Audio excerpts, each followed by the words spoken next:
New Thought Media Network. We are a global broadcast network of positive music, media, and entertainment, inspiring humanity's evolution along the journey of enlightenment and creating a world of love, peace, empowerment, and prosperity for all. New Thought Media Network. Positively inspiring.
New Thought Media Network is pleased to present The Inclusive Church, Ideas and Resources for Leaders of Multicultural Ministries. The Inclusive Church with Tracy Brown. Tuesdays at 12 noon Mountain Time.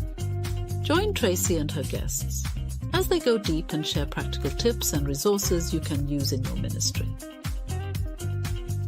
And now let's explore the Inclusive Church with Tracy Brown.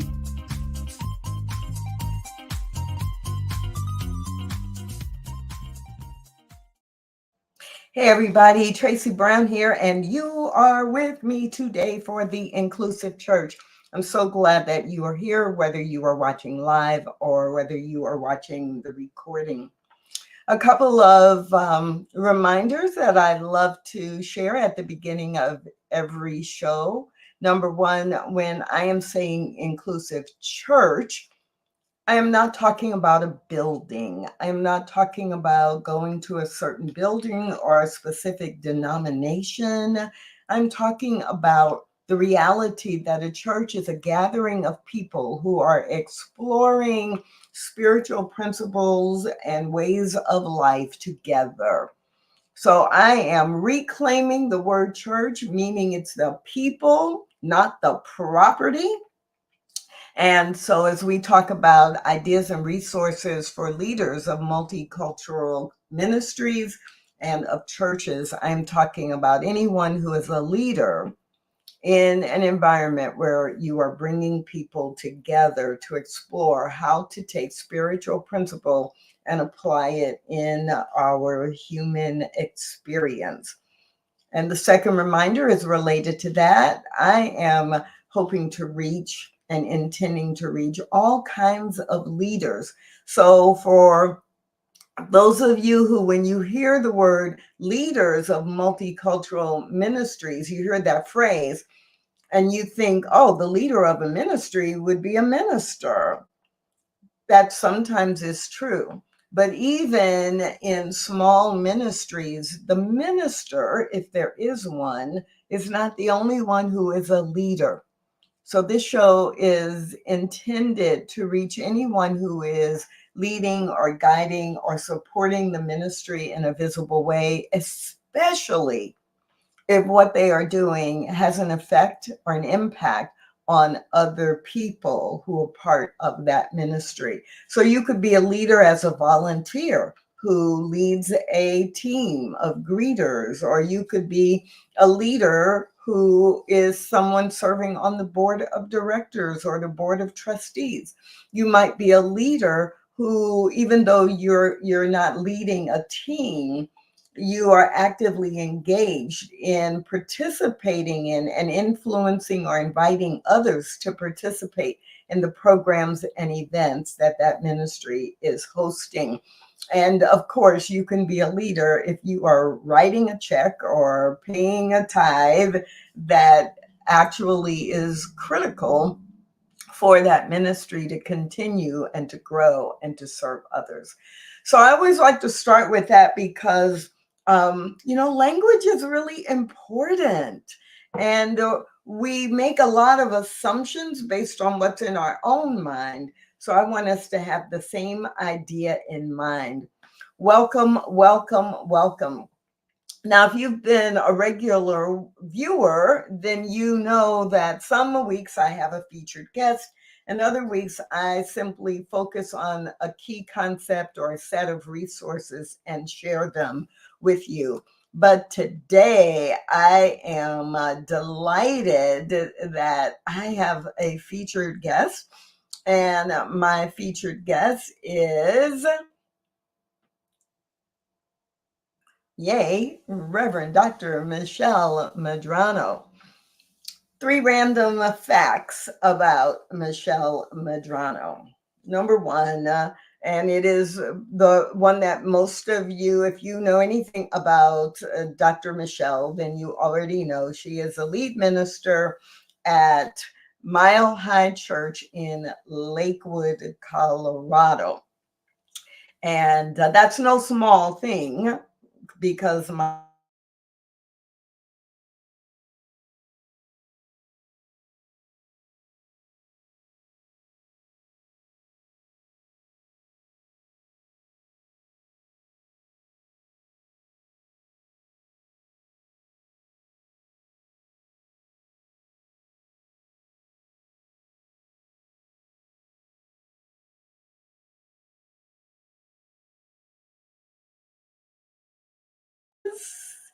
Okay, so I don't know if you could hear me. I was having technical challenges on this end. But so number one, Dr. Michelle is a lead minister at Mile High Church in Lakewood, Colorado. Number two, if you don't know Dr. Michelle, when you see her in a minute, you'll be like, no way. But she started at a very young age and is now celebrating her 33rd year as a minister. Whew, that's a long time.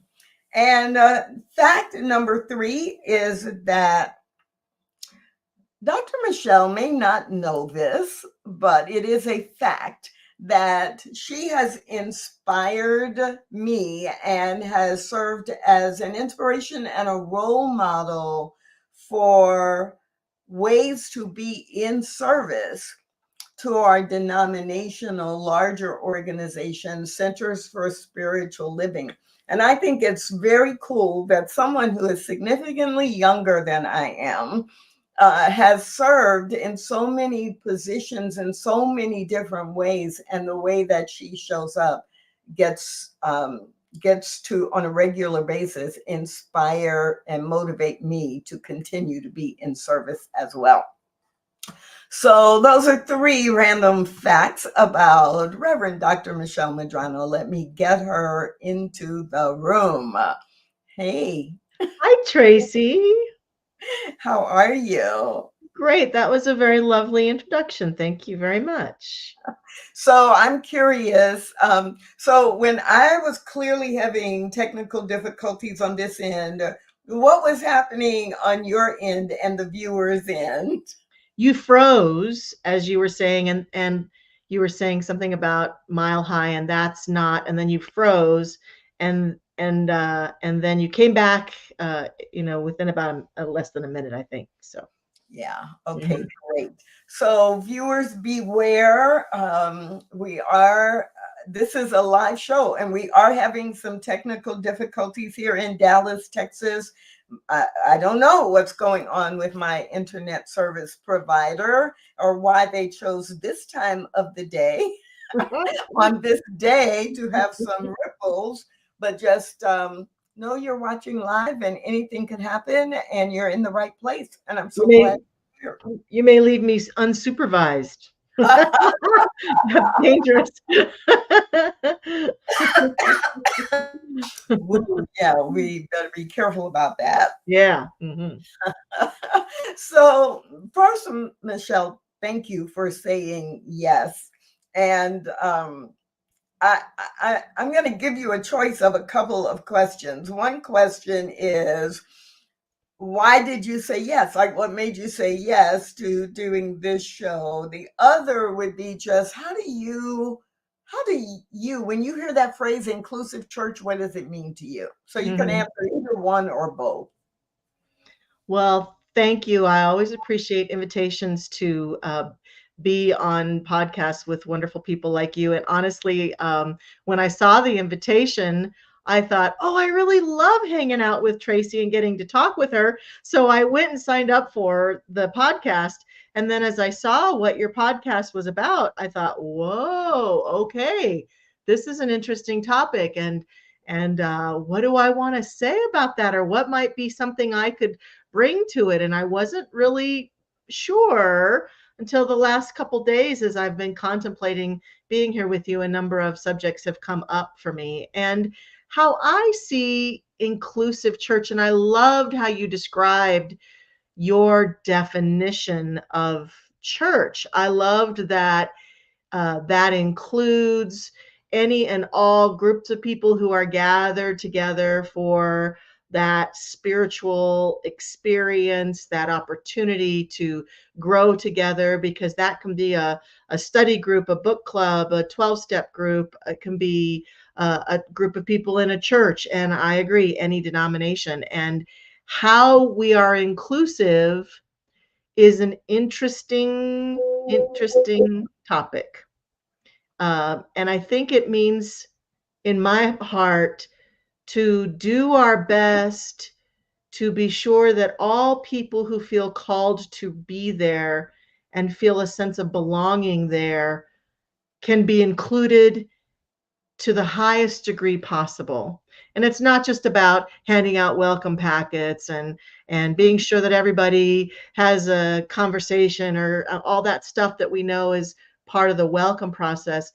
I think it has a lot to do with what I'm calling and really focused a lot on, that's been inspired by the work of Brené Brown, our belonging wounds, and how just about every human I've ever known has belong wounds, wounds from their life and their past where they haven't felt a sense of belonging. And they bring that woundedness into all of these environments that you define so beautifully.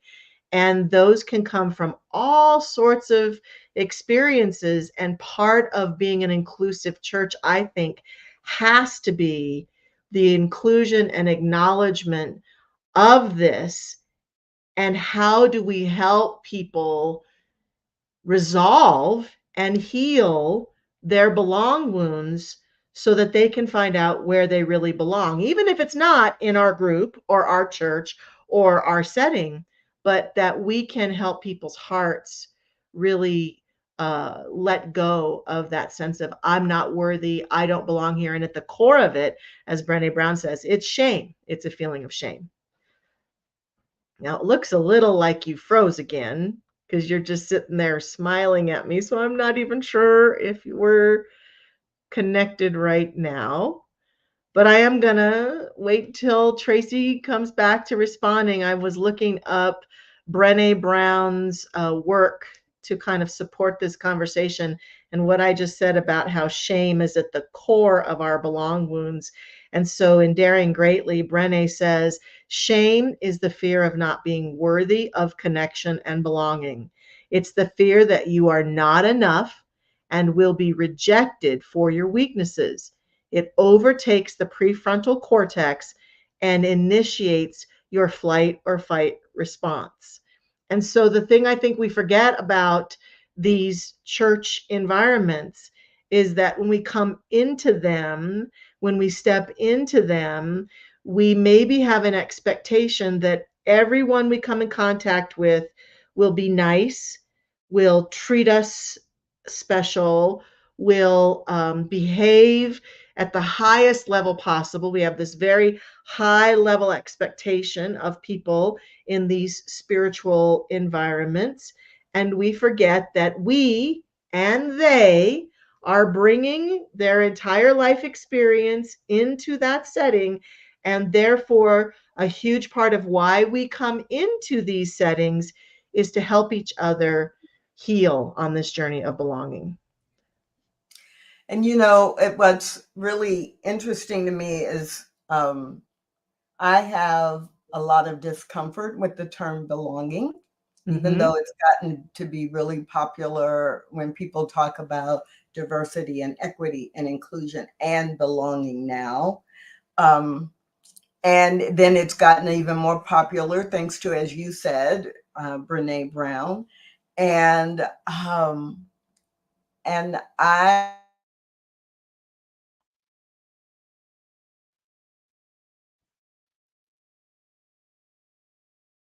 Uh-oh, I think we lost her again.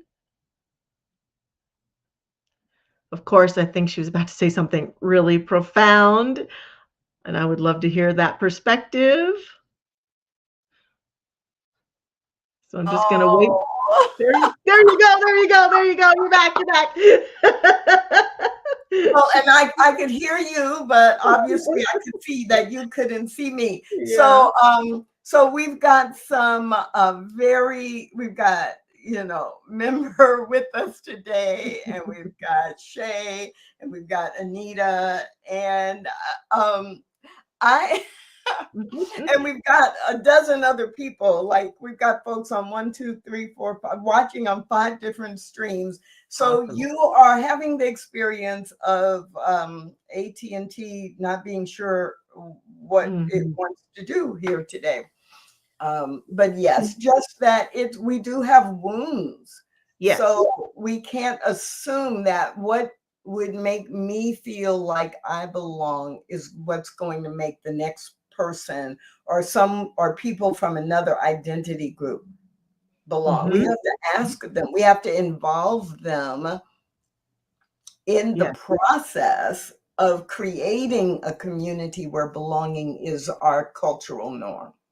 It is. And I think sometimes we just want to make light of this issue, whether it's someone who has had huge rejection from their family because of who they love, or because of the choice they made in their careers, or it's someone who comes from a heritage that has experienced slavery, or their lands being taken away from them. There's, at the core, these belonging issues that we can't ignore, that we can't just pretend they're not real.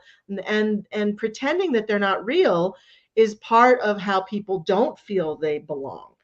Because I think sometimes we, in these environments where we're seeking to be inclusive, just are not very good about acknowledging the tentativeness with which people come into our communities, and have to understand and have to see people and acknowledge these wounds, and move through them, and do so powerfully with each other.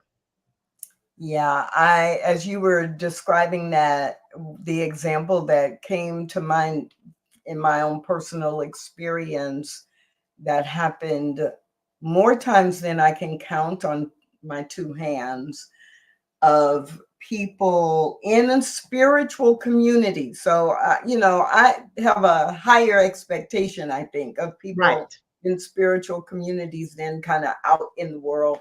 But people saying to me, if I gave an example, or if I responded to something, commented on something that had happened in the news that was race related, a reflection of race-based hatred and violence in the world, or just a personal experience. Oh yeah, I noticed the guy at Whole Foods following me, and and to have them say, well, either, well, Tracy, if racism is in your consciousness and that's why you keep getting exposed to it, right? Or asking the question, what's in your consciousness that these things keep happening? Or if it's, a Black man who got killed and he was unarmed and not provoking anything, and saying, well, he brought it to himself by his own thoughts or his own consciousness. And I'm like, stop it. Just stop it. But you tell me you want me to feel like I am a part of this community, but I can't talk about things that matter to me because you're uncomfortable with it. Don't use the spiritual guilt thing on me, because it's not true. Right. And in that conversation, what makes that, in my mind, very non-inclusive, and you'll have to tell me if this is your experience, is that it adds to, I would imagine, a sense of a lack of safety on your part, that you can't talk about what's important to you, a lack of safety that people can't even have compassion for you, and almost a lack of safety because you are being blamed, or people that you hear about in the news that are part of your heart and part of all of our hearts are being blamed for their experience. And so this is part of the belong wound that exists as a world, a culture. It's there, and I think we have to understand that saying things like that to anybody can't make you feel like I belong here, that these people care about me and they're concerned about me at all. Right. And that is so fascinating, because obviously that would be an example that would come to mind for me. But what it does for me is it makes me really attentive to how I respond to anyone who's telling me the story of their experience in the world. So whether they're different from me by sexual orientation or gender identity, whether they're different from me by national origin, maybe they're different from me because English is their second language, and there are things that they're describing that are a little uncomfortable. So it's like, oh, if I can recognize it in my life, I don't want to repeat that same behavior that is pushing people away, right, because they are different from me. If someone tells me this is their experience as a transgender person, I'm not transgender, so I'm not the expert. They're the expert. right. And if that's their experience, then I am going to believe them. Yes. Right. Yes. Yes. If I'm on a project team with someone who is 20 years older than I am or 20 years younger than I am, I want to be able to see the world. I want to see our spiritual community through their eyes and experience. And I'm going to believe them and then say, okay, so how can I be comfortable and you be comfortable too? Like, together, let's find not just a compromise, but something that we both can be comfortable with, or we can both work toward together. Right. And I think that what you just said is really possible, even if I'm somebody who is ignorant about the issues, that part of what we can practice together as inclusive communities is what you just said, believing people when they share their concerns or their woundedness, and helping them to feel that it's a space where they can belong and be seen and heard, even if there's a part of me over here that's going, well, I don't know if that's really the truth about what's going on in the world. Who cares, right? What's more important is it more important that my perspective is righter than your perspective, or what's more important, that we connect at the heart level? And I think if we want to heal all of the isms in the world, this is the place. This is the moment where conversation by conversation, experience by experience, we heal by helping people who've had any kind of sense of disenfranchisement that has caused them to feel scared, separate, disconnected. We heal it by being compassionate and hearing them and holding their hand and hugging them and helping them to see that despite whatever they've experienced, you belong here, and how could I help, and what was that like, and how does that make you feel, and let's talk it out. It doesn't come by saying, oh, that's not what's really going on. This kind of thing, not inclusive at all. And so we just continue to create more woundedness, more cultural woundedness, and we aren't able to move into that multicultural experience because we're pushing that culture away that in our mind is different than what we think is really going on when we know nothing about what's really going on, as you just said.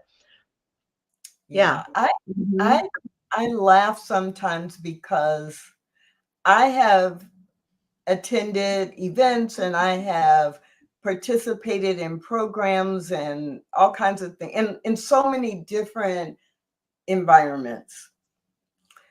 And it sounds a little strange, but there have been churches and communities that I have been to where I was clear I was not welcome.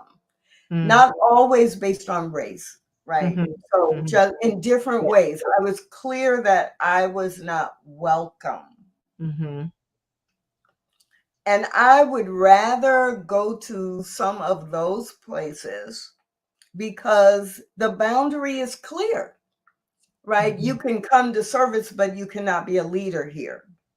Or you are not really welcome to participate. Like, our doors are open, but we really don't want you to be a part of our, teams or groups or anyway. Just kind of come and sit over to the side or in the back and enjoy us, but you're not like us, so don't.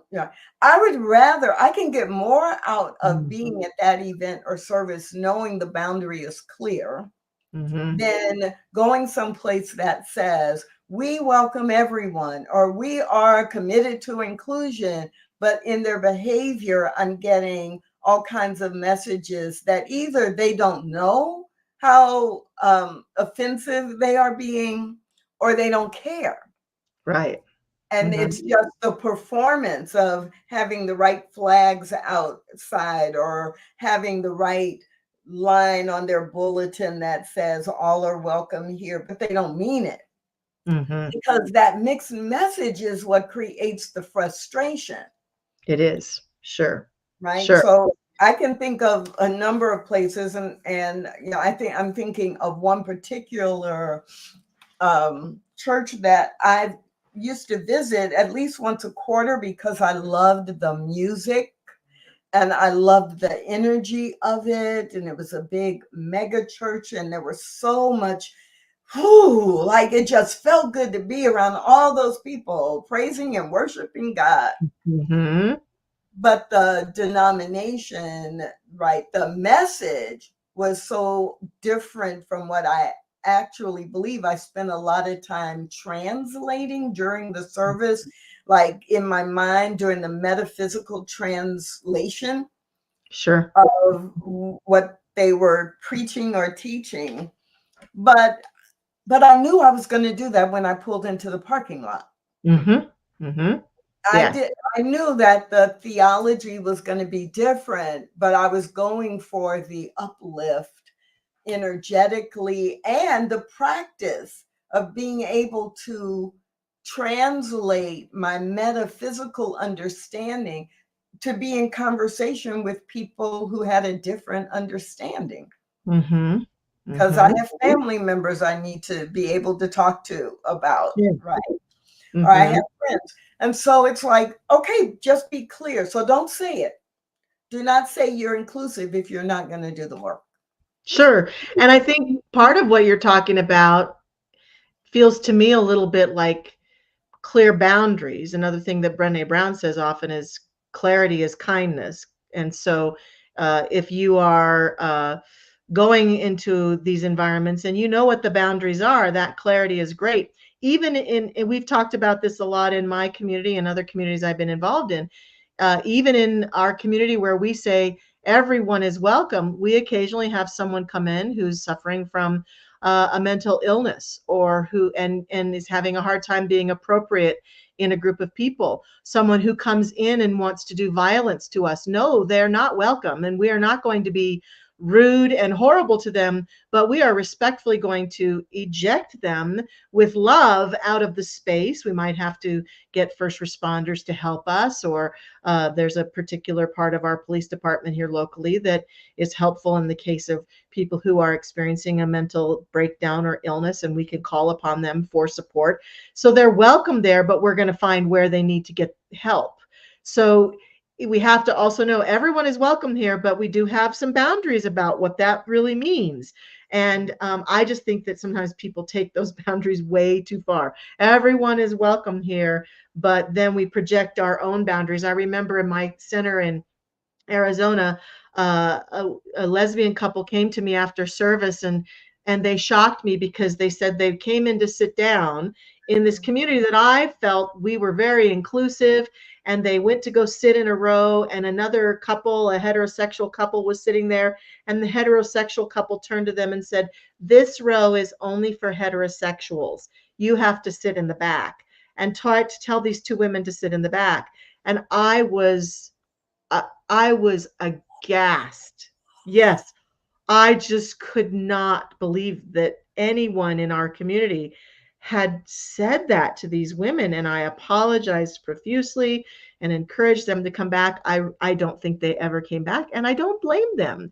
And so it's really difficult sometimes in these inclusive environments, but I think we have to talk out openly about these things. We have to say, I've had to say to some of our ushers and greeters, if you're not comfortable with LGBTQ people or people of other races, you can't be an usher or a greeter, because we only want people who can clearly be welcoming of all people who come through that door. If that's not you, I will not judge you, but you can't have this job, you know. Right.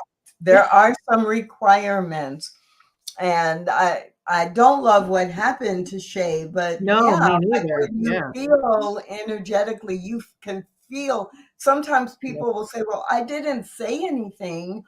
No, you didn't have to say it. No. You know, I'm walking up, and the person before me, or the couple that was in front of me by 10 feet, when you saw them, you were like, "Oh, Michelle, I'm so glad to see you. I haven't seen you in a couple of months." And they're hug, hug, hug.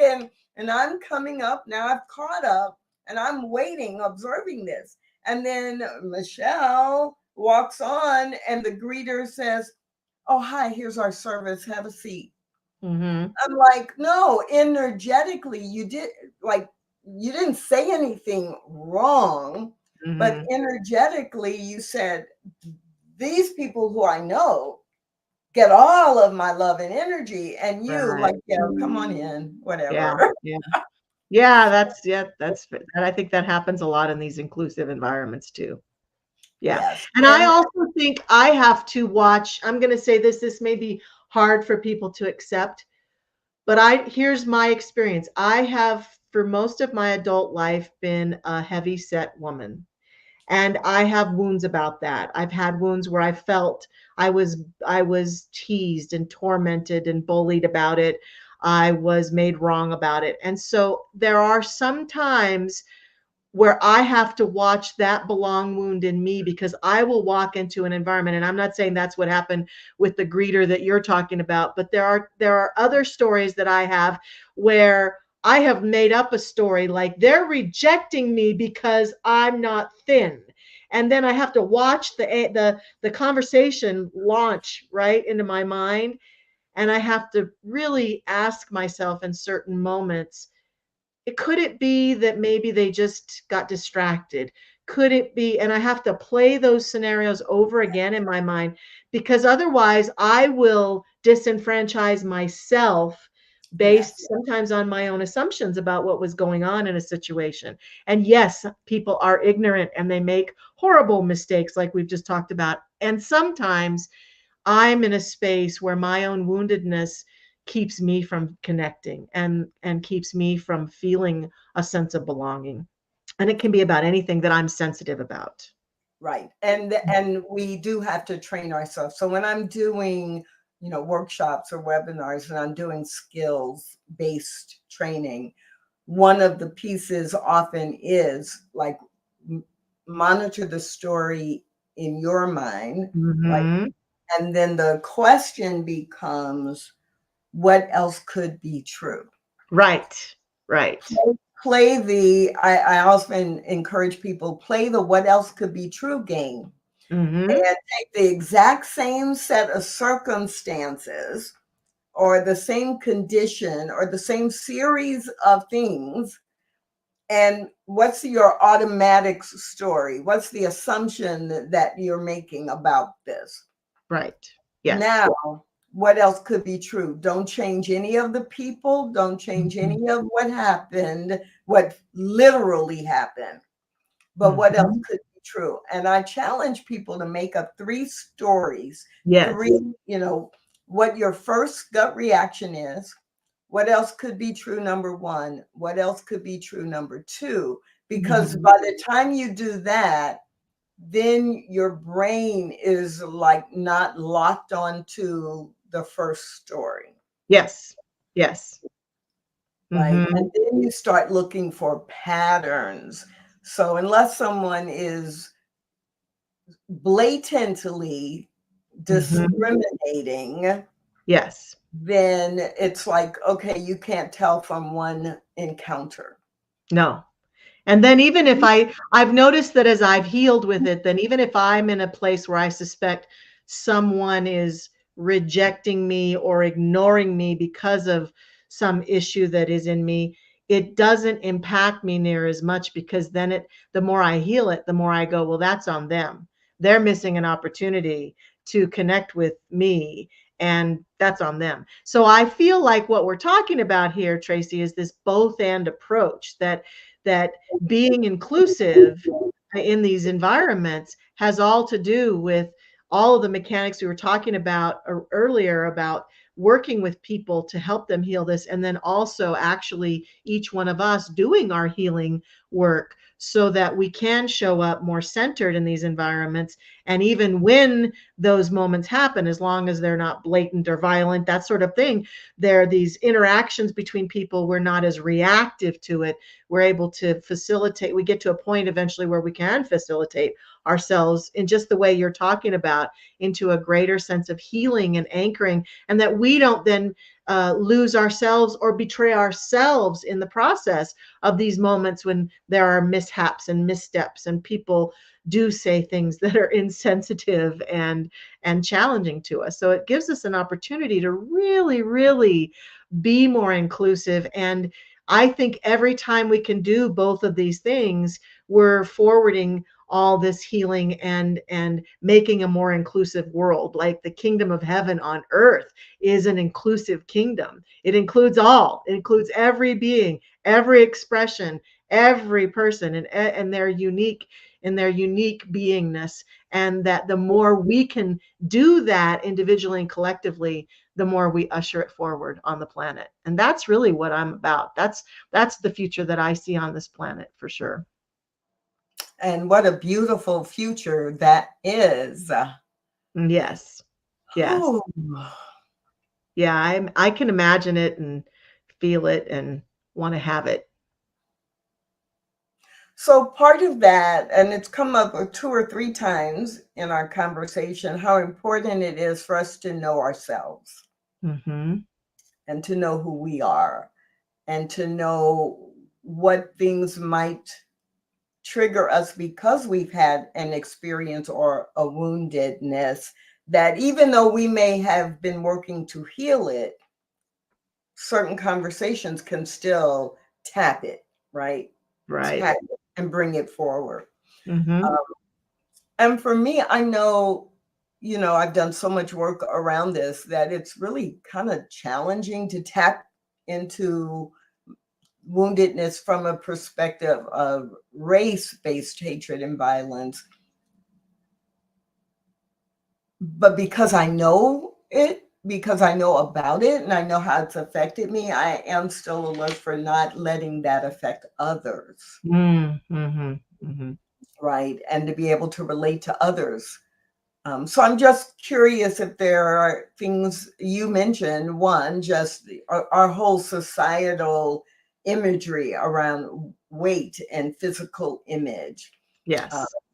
Are there any other things that come to mind that you have had to deal with or face, or you've been surprised by?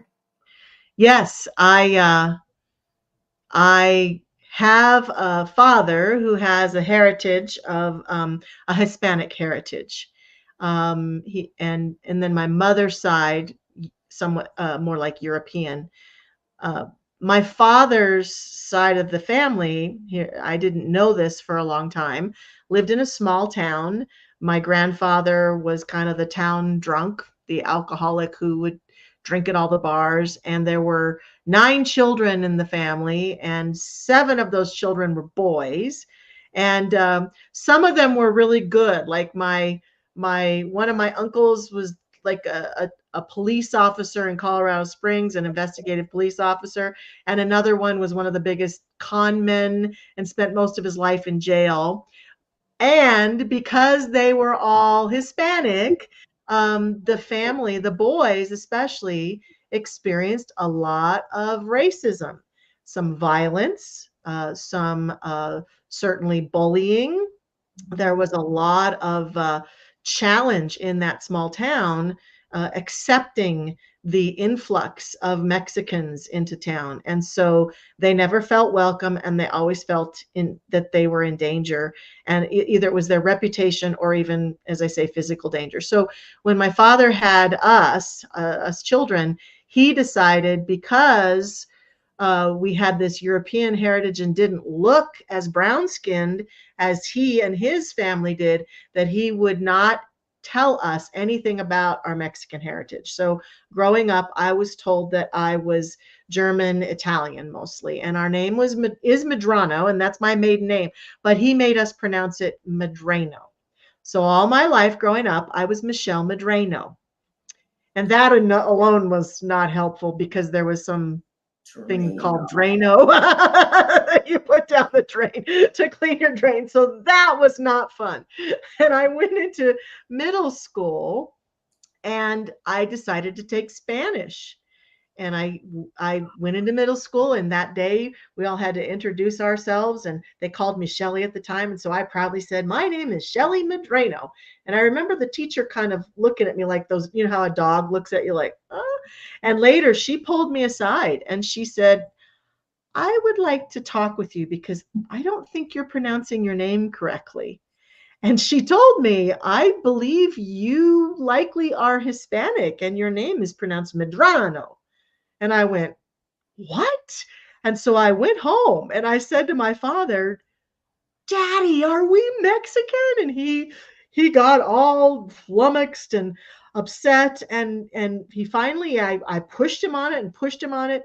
And he finally told me the story. And he just was afraid. He did not want to put my life in danger and did not want to put my brother and sister's lives in danger. So he just told us something different. But I proudly said to him that day, from this day forward, I will pronounce my name correctly. And I have ever since then.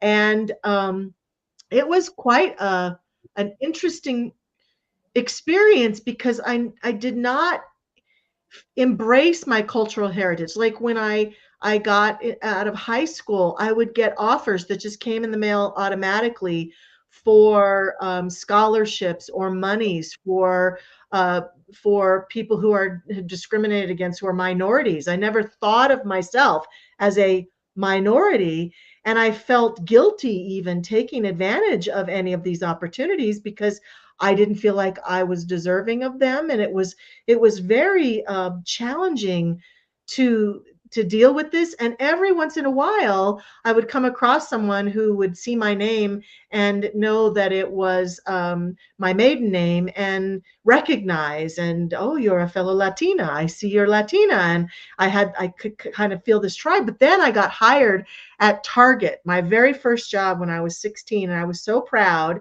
And I showed up for the job.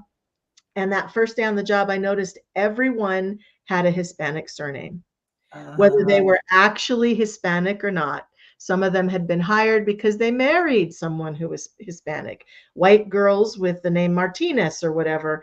And I was so disillusioned by this racial tokenism that I thought I'd gotten this job because I was the right person for the job, when in reality, I'd only gotten the job because of my heritage.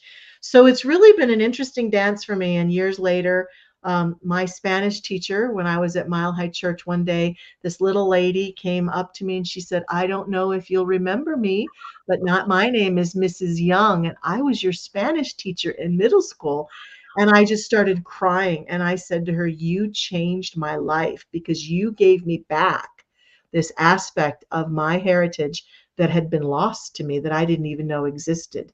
And it is this generational dance with, it's not as intense as other cultures have, but certainly I can feel the generational psychology of the danger that my father and my uncles and aunts felt just by having this heritage. And I don't take it for granted. I know that it's part of who I am. And I often have, people come up to me at Mile High Church and say, "We're so happy there's a Latina lead minister in our church." Like, they're proud of that. But it's something that I don't shout out to the world, "Hello, I have a Mexican heritage," because I just still am kind of dancing with it, and I don't always feel totally comfortable in it. And it's all about healing that woundedness for me, for my father, and for my ancestors. And so I'm continuing on that journey. Oh dear, it looks like right here is where we're getting to the end. That Tracy froze again for me. There you are, I can hear you. There you Wow. Like, wow, what a story. And then, yes, it's like the screen goes black. Oh, Yeah. no, not now. We only have like 5 minutes to go. Oh, but Mhm. you know what the technical challenges are reminding me of is actually this is what happens anyway. I never really thought about it, but it happens when we're doing the inclusion work too, right? We Yes. get to a certain point and then we lock up, Yeah, we can freeze. or we get to a certain point and we run away. Right. Like the connection disappears, but Mhm. we can come back together. Yeah. We can work together. We can laugh at the misstep and Yes. pick up wherever the misstep was and keep going. Right. So, everything that happens, it's always a good foundation for a Sunday talk, right? Absolutely. Absolutely. So, it's not the one I would have planned for, but the best ones never are. That is perfect. Thank you. Mhm. I love what you shared because I am often surprised at how many people I have met who have hidden identities, Mhm. and often how often the identities have been hidden from them for a certain part of their lives, right? And then you Right. begin to navigate the world from a different perspective. Absolutely. Yeah, Uh, yeah, yeah. I did a so Sunday recently, where we focused on Alanis Morissette's music a few weeks ago, and I did some research on Alanis Morissette and discovered she had a similar thing, in that when she was 21, she went on one of those shows that revealed your heritage and background, and she discovered she had a Jewish background and had no clue, and that her grandfather had been in the Holocaust and had escaped and spent a good portion of his life searching for his lost brother. I don't think he ever found him, but she had no clue until she was 21 that she had any connection to that heritage. And her parents had also chosen to hide it from her due to the generational trauma that they had experienced and the generation before them had experienced, that they did not want to influence her. And yet, I haven't seen much where she talked about it, but I can say that the healing for me is embracing the generational trauma and transmuting the generational trauma. So for other people who have experienced it, that we can say, this is who I am, and be authentic with who we are. Right. That's when we're most happy. And not be ashamed of it and not have to hide it, and bringing it back to where we were earlier. So when people show up in our churches and our ministries and our events and our classes, like really making it a place, and I don't like the word safe either, but making it a sacred place where Yes. people can share what's beneath the surface, because what's beneath the surface is what really makes us who we are. Yes. And everybody has a story. If you talk to them long enough, you'll find it. But we usually don't know. So how do we create environments where we can have that kind of sharing? Exactly. Yeah. That is the art of belonging, for sure. Mm-hmm. Well, we are out of time today. Mm-hmm. Thank you for sharing, especially that last very personal example. And I'm so glad that you were my guest on the day that AT&T decided to have this dance with me. And so I love that Shay is sharing her own example of this. And, it's like, whoa, and making that choice, right? Of Yeah. the name you present to the world. Yes, Shay, I totally understand. Mm-hmm.